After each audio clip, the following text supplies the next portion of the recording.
A daren jiya Laraba, Mai Girma Sanata Rabiu Musa Kwankwaso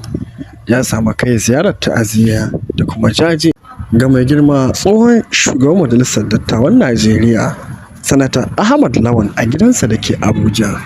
inda aka yi masa wannan ziyarar ne bisa rasuwar mahaifiyarsa Hajiya Halima da aka yi a satin da ya gabata.